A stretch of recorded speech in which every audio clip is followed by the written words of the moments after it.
hospital ngayon sa Nancy Paris. And then, nagka-injury po siya sa rib niya.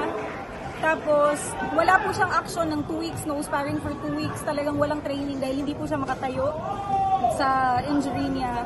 And nung nakita ko first round pa lang, sa body language niya, alam kong masakit na yung ribs niya.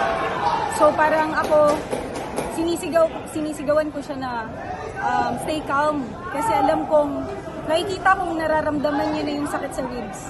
So, sayang no kasi alam kong kaya ni Yumir mag-gold eh. Pero nagka-injury tayo. Hindi namin inilabas sa media, of course, dahil ito ay combat sports. So ngayon, kaya pala napansin namin, parang yes, iba yung laro niya eh. Hindi rin po siya makaganon, hindi po siya makabend. Kung napapansin yun, tinatry niya i-bend yung knee niya. Pero alam ko kung nakikita ko na sobrang sakit ng ribs niya.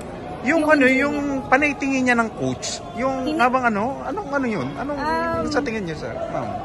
Nakikita ko po talaga na parang sinasabi niya sa coach niya na nararamdaman niya na yung ribs.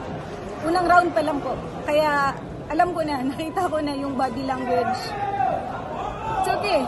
Okay. We have to focus on the professionals. Ano na lang po masasabi niyo yung maasa at nagdadasal para sa kay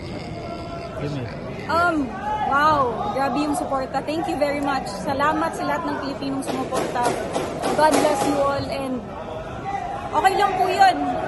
May plano ang Diyos, no? And professionals, doon po tayo magkita-kita. Okay, thank you po.